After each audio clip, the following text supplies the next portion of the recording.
Alright, what is up guys? It is your boy the Fruit coming back to you with another video. In today's video, I actually thought I might as well bring a hot take to the table. Now, hot takes have been trending on YouTube for a very long time. I love hot take videos.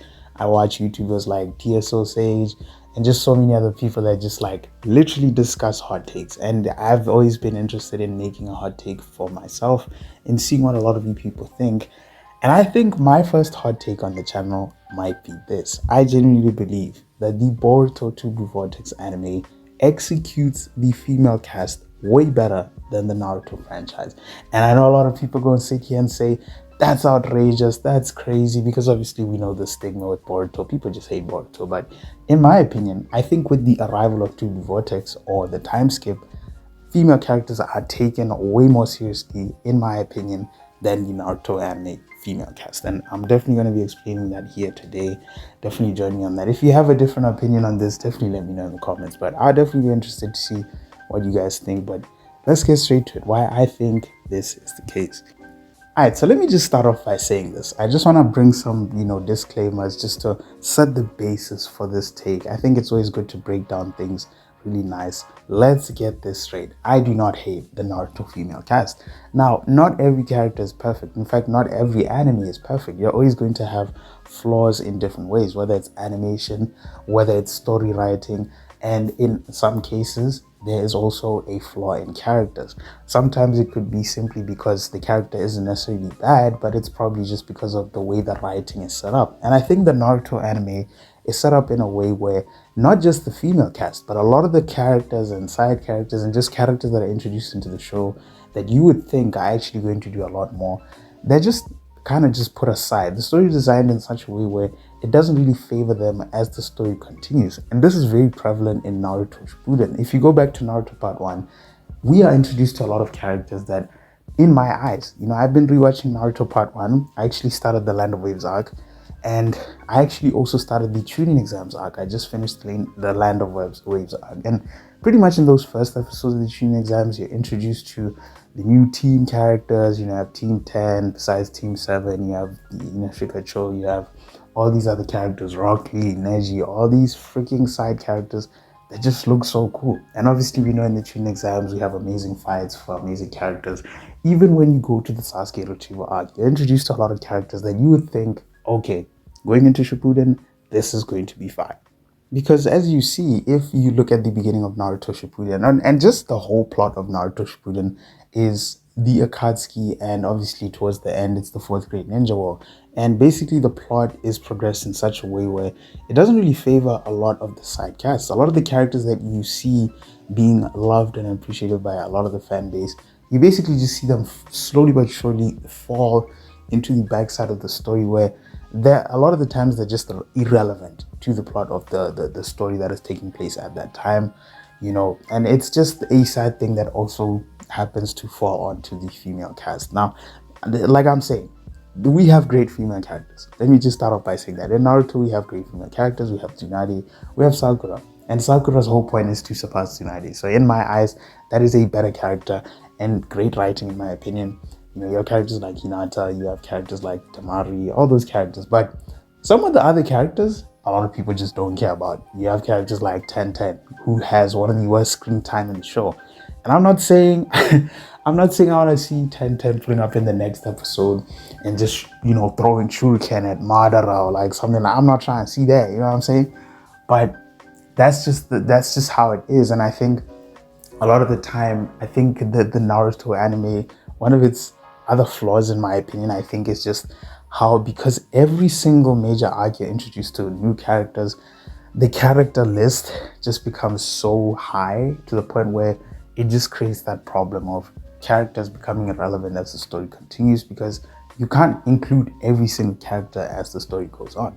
But with the 2 Blue Vortex anime, it's way more different. In fact, from the beginning of the Boruto story, that's just how it's always been. When you look at the Naruto Next Generations, that's how it's been. And I know a lot of people talk about how, the past generation, we're talking about Naruto's gen, and not shown a lot. But when you look at the cast that is actually included in the manga, I think it kind of makes sense. I think they're trying to avoid this oversaturation of characters where now they just become useless. So it's like, what's the point of introducing them if they're not really going to bring any relevance to the story. And I think this is where the female cast really shines very well into Blue Vortex, because from the very beginning there has been very big emphasis on characters like Ada, characters like Sumire, and I would say most importantly, Sarada Uchiha is probably the best female character in the show. This is literally grass is green our take.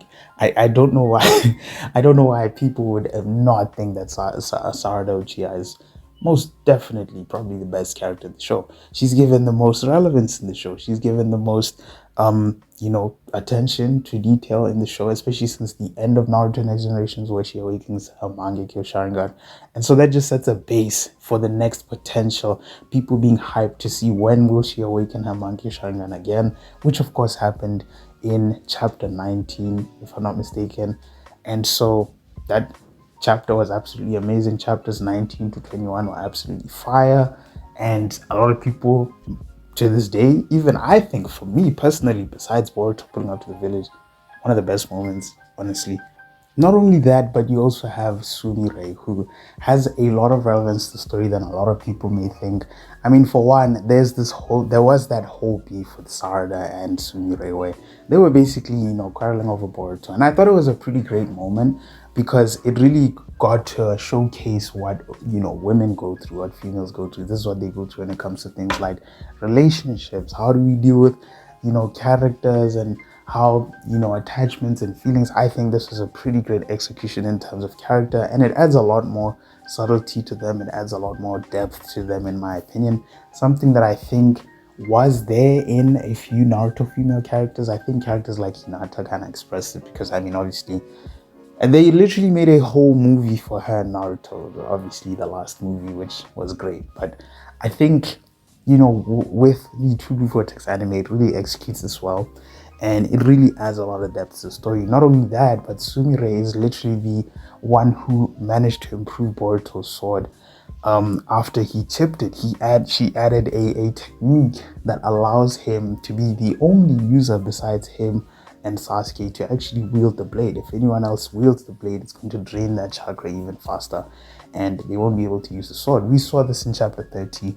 Boruto was captured by the shinobi of the Hidden Leaf, and someone tried to hold his sword. It drained that chakra, and he used it to teleport. And that is just one of the most, technological things that we have seen characters like Sumire absolutely contribute to the story, which I think is amazing. And while I know a lot of people are going to bring up characters like Conan, and like I said, you have Tamari, you have Sakura, you have Hinata, you have Tsunade, you have all these female characters.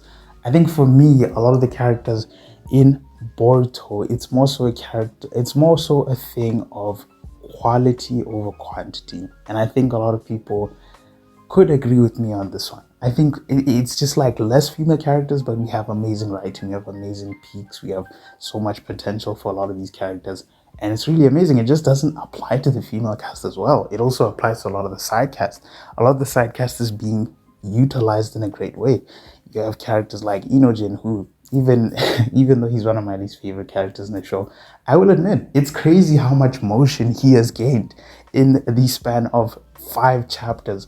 Ever since he's just like been irrelevant, and then it's like now he's out there with his new jutsu, and he's actually just contributing a lot to even potentially what could possibly be the assassination of Kobu in the next chapter, which is just insane to think about. Every character is out there working their ass off. You have Shikamaru, who in the latest chapter uses a new variation of the Shadow Possession Jutsu. Absolutely insane. And yeah, and not to mention, let's not forget about our glorious queen, and that is of course Himawari. I forgot to mention Himawari. How could I even forget to mention Himawari? Himawari is one of the best executed characters I've seen in my life, especially with the introduction of Kurama coming back into the story. It was absolutely an amazing reveal. I think it was around like chapter 6 where Jiro pulled up to the Hidden Leaf and he's like, I'm looking for Naruto. But we find out that Kurama is actually returned in the form of a new reborn being, and he's inside Himawari. And we see this potential where Himawari, Sarada, Sumire, these 3 characters might be one of the best characters I've seen in the show in terms of the female cast, and they are going to contribute a lot more. You have Himawari, who could potentially master the 9 tails. Sarada, who's aiming to become the Hokage, and by extension, she could become the first Uchiha to become Hokage, potentially. And then obviously you have Sumire, who is absolutely going crazy when it comes to ninja tech and just absolutely doing amazing things. So that's why, in my opinion, I just think that they're better in general. And I know a lot of people might disagree with this, but that's just what I think. And so you guys can definitely let me know what you think about that. Again, like I said, everyone has their own opinions. This is my first hot take on the channel. I do plan, hopefully in the future, God willing, we can make a lot more hot takes on this channel. Maybe even react to a lot of the fan base's hot takes. But I'm trying to grow the channel and just make, establish that. So in the future, I'll definitely be excited to do that. Definitely let me know what you guys think. But it has been a video from me, The Fruit. If you definitely enjoyed this video, hit that subscribe button, hit that like button, and I will see you in the next video. Peace.